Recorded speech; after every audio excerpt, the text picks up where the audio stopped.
रामपुर नामक गांव में पप्पू नाम का एक ईमानदार किसान रहा करता था। कई दिनों से उसके घर में एक अन्न का दाना भी नहीं था।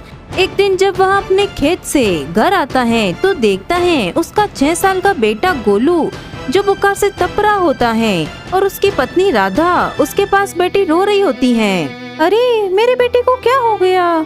इसको तो बहुत तेज बुखार है, पूरा शरीर तप रहा है। अरे अरे क्यों रो रही हो भाग्यवान? और ये क्या हो गया हमारे बेटे गोलू को? बुखार से तप रहा है जी, और पूछते हो क्या हो गया?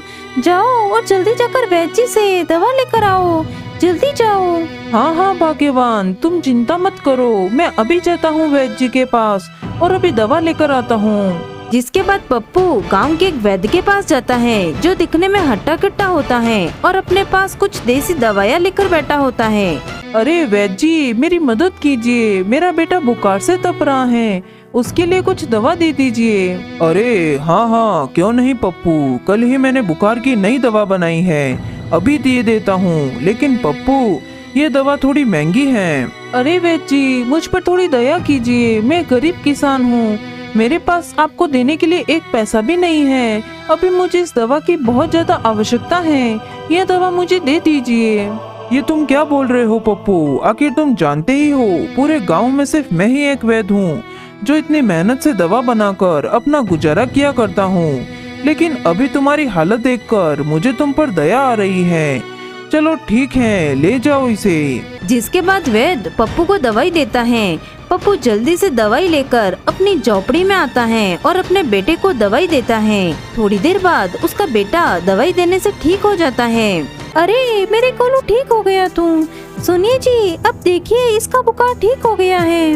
भाग्यवान, कई दिनों से हमारे बच्चे ने अन्न का एक दाना भी नहीं खाया है, इसलिए ही यह सब हुआ है। इस बार की सारी फसल खराब हो गई। अब तो ऊपर वाला ही कोई रास्ता दिखाए तो बात बने। अब चिंता मत कीजिए जी, कोई ना कोई रास्ता जरूर नजर आएगा।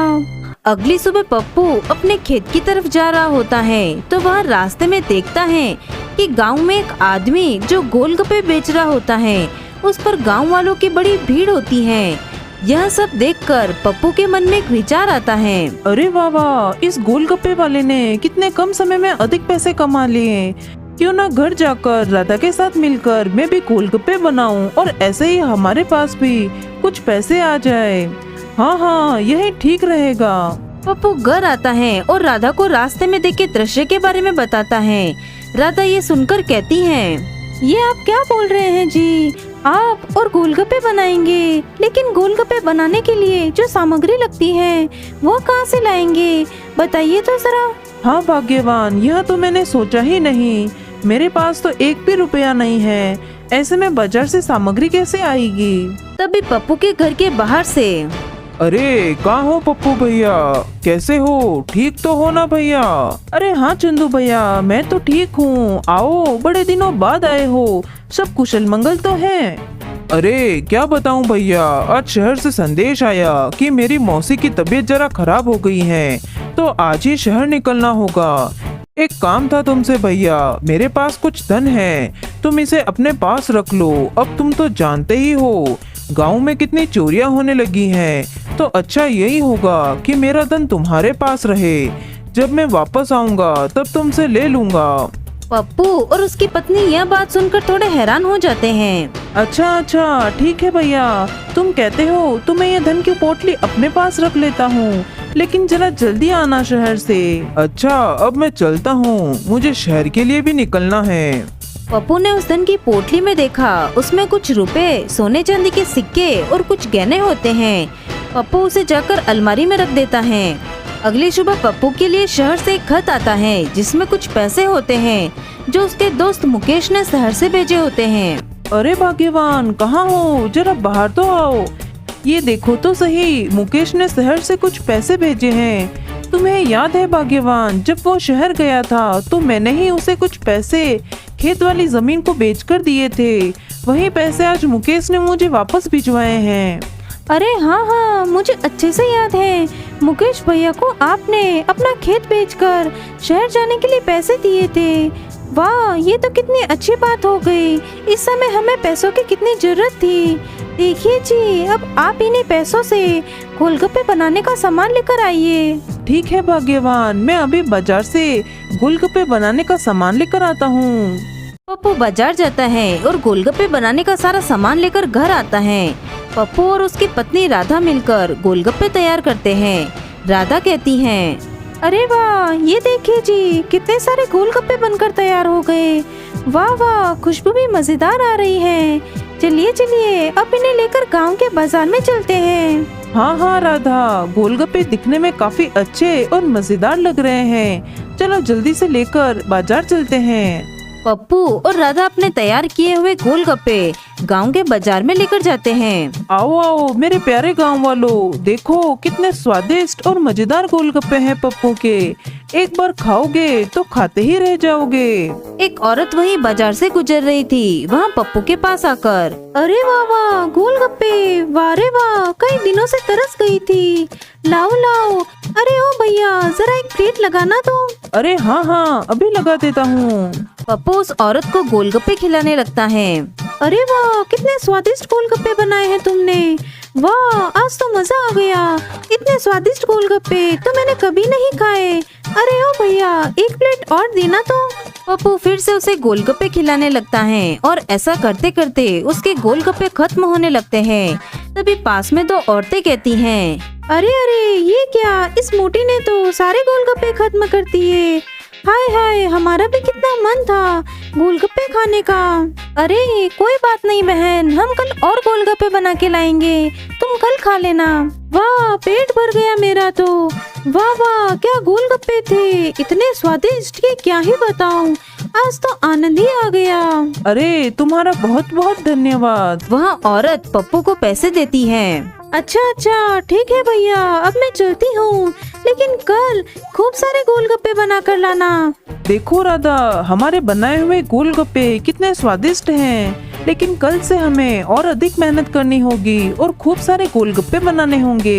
हाँ हाँ, आप बिल्कुल सही बोल रहे हैं जी, अब हम और मेहनत करके गोलगप्पे बनाएंगे। जिसके बाद पप्पू और उसकी पत्नी फिर से खूब सारे गोलगप्पे बनाते हैं और बाजार आते हैं। ऐसे ही अब रोज पप्पू और उसकी पत्नी के बनाए हुए गोलगप्पे खूब बिकने लगते हैं। अब पप्पू के पास खूब सारे पैसे भी आ जाते हैं। लेकिन फिर एक दिन चंदू शहर से वापस आता है।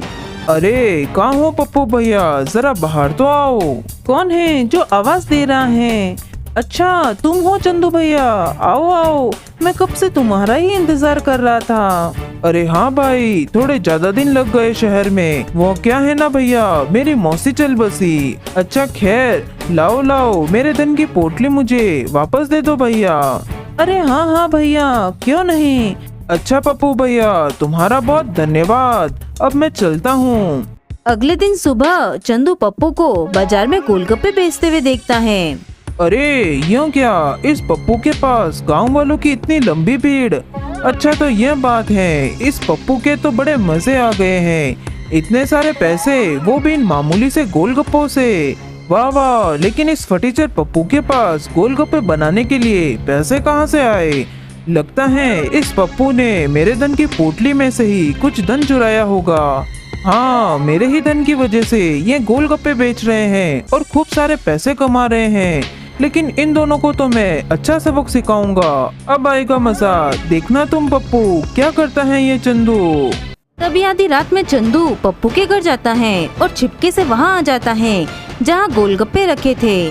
उसके बाद चंदू जेब से एक शीशी निकालता है और सभी गोलगप्पों के पानी में वह शीशी डाल देता है। अब आएगा मजा, अब देखता हूँ सुबह कौन गांव वाला तेरे बनाए हुए गोलगप्पे खाता है। बड़ा ही मजा आएगा कल तो। अगली सुबह फिर से पप्पू और उसकी पत्नी गोलगप्पे बेचने बाजार जाते हैं, जहाँ पर पहले से ही गांव के कुछ लोगों की काफी भीड़ होती है। और चंदू भी पप्पू के सामने ही अपने बनाए हुए गोलगप्पे का ठेला लगाता है और बड़े मजे से गोलगप्पे बेचने लगता है।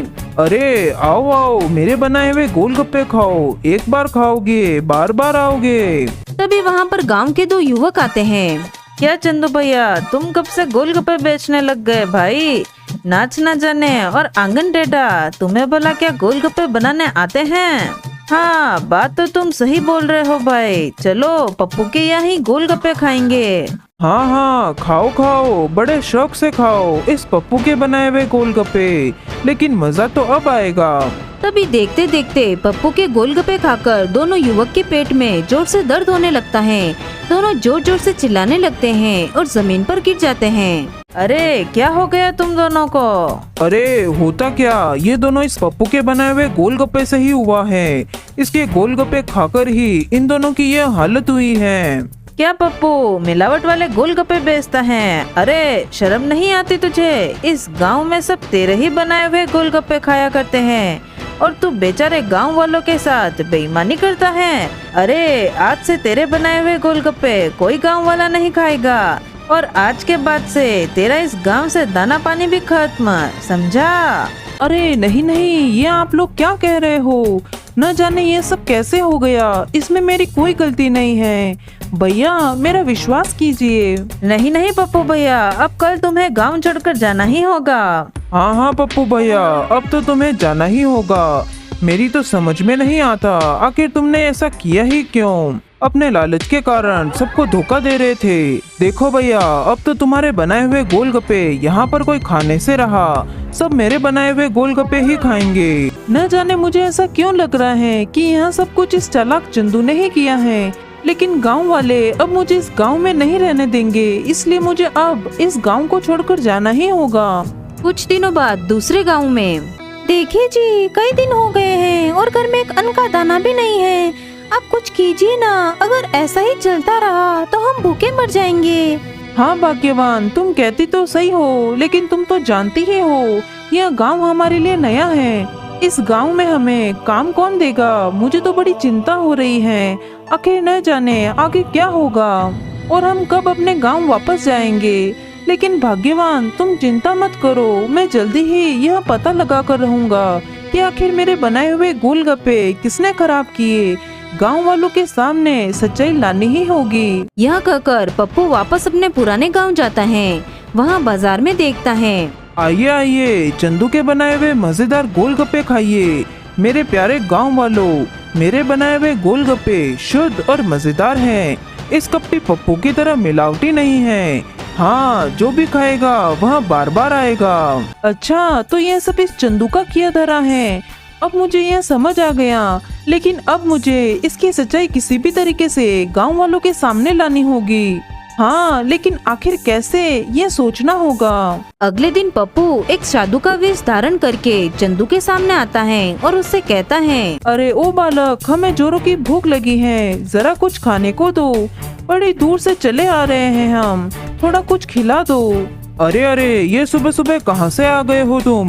देखते नहीं अभी एक भी गांव वाले ने बोनी नहीं कराई है, और ऐसे में तुम्हें सुबह सुबह कैसे खिला दूं? चलो जाओ यहाँ से। अरे बेटा, क्या तुम नहीं जानते, साधु को खाली हाथ नहीं लौटाया जाता। देखो, बस तुम अपने बनाए हुए थोड़े से गोलगप्पे खिला दो, मेरी भूख शांत हो जाएगी। अरे ओ साधु, बोला ना तुझसे, चल भाग यहाँ से। अगर नहीं गया तो अच्छा सबक सिखाऊंगा तुझे, फिर कभी गोलगप्पे नहीं खा पाएगा। आया बड़ा, चल जा यहाँ से। अच्छा ठीक है, जाता हूँ, लेकिन जरा एक गिलास पानी तो पिला दो, इतना तो उपकार कर ही सकते हो। अरे लगता है ये ऐसे नहीं जाएगा, रुक पिलाता हूँ तुझे पानी। जैसे ही चंदू पानी का ग्लास लेने के लिए जाता है, साधु पीछे से गोलगप्पे के पानी में कुछ मिला देता है। अरे ये न जाने साधु कहाँ चला गया, अभी तो यही पानी मांग रहा था, न जाने कहाँ कहाँ से आ जाते हैं। तभी वहाँ पर गांव के दो युवक आते हैं। अरे भैया, थोड़े गोलगप्पे खिलाना, तो बड़े जोरों की भूख लगी है। अरे हाँ हाँ, क्यों नहीं, अभी खिला देता हूँ। जैसे ही चंदू उनको पानी पूरी खिलाता है, उनके पेट में दर्द होने लगता है। अरे हाय हाय भैया, ये क्या खिला दिया तुमने? मेरे तो पेट में जोर से दर्द हो रहा है और न जाने कौन से मिलावट वाले गोलगप्पे खिला दिए हैं। अरे ये क्या हो गया इन दोनों को, क्या हुआ है, मुझे तो कुछ समझ में ही नहीं आ रहा है। अरे ये सही बोल रहा है चंदू, बहुत तेज दर्द हो रहा है। तभी गांव का मुखिया कहता है, अरे तुमने ये क्या किया चंदू? तुम्हारे गोलगप्पे खाने से इन सभी की हालत क्या हो गई? अरे अरे, लगता है पप्पू की तरह तुम भी लालची हो। न जाने गांव वालों को कौन सी मिलावट वाले गोलगप्पे खिला दिए तुमने। तभी सभी गांव वाले चंदू को मारने लगते हैं। अरे छोड़ दो मुझे, मैंने कुछ नहीं किया है, मुझे मत मारो। तभी साधु वेशधारी वहाँ पर आता है। अरे छोड़ दो इसे, क्या इसे मार ही डालोगे? छोड़ दो, यह मर जाएगा। अरे साधु महाराज, आप नहीं जानते, ये सभी को मिलावट वाले गोलगप्पे खिला रहा है। आज हम इसे नहीं छोड़ेंगे। पप्पू साधु वेश से अपने असली रूप में आ जाता है। अच्छा, तो अब मुझे समझ आया कि वह तुम थे। मुझे अपनी गलती का एहसास हो गया है। मैंने तुम्हारे साथ बहुत गलत किया पप्पू, मुझे माफ कर दो। बस चंदू, मुझे तुम्हारी सच्चाई गांव वालों के सामने लानी थी, इसलिए मैंने ही साधु के वेश में आकर वही दवा तुम्हारे गोलगप्पे में मिला दी थी जो तुमने मेरे गोलगप्पे में मिलाई थी। कभी कभी जैसे के साथ तैसा करना पड़ता है। जाओ, मैंने तुम्हें माफ किया। गांव वालों, बेचारा पप्पू निर्दोष है। इसके बनाए हुए गोलगप्पे में मैंने ही पेट दर्द की दवा मिला दी थी। मुझे माफ कर दो पप्पू, ज्यादा पैसे कमाने के चक्कर में मैंने ही यह सब हरकत की। मुझे अपनी गलती का एहसास हो गया है। बुरा करने वाले के साथ बुरा ही होता है। मुझे माफ कर दो पप्पू भैया। अरे पप्पू भैया, हमें माफ कर दो भैया। हम सब इस चंदू की बात में आ गए और तुम्हारा विश्वास नहीं किया, लेकिन अब हमें पता लग गया है। तुम वापस से अपनी पत्नी के साथ गांव में लौट आओ भैया, और फिर से वहीं अपने बनाए स्वादिष्ट गोलगप्पे गांव वालों को खिलाओ।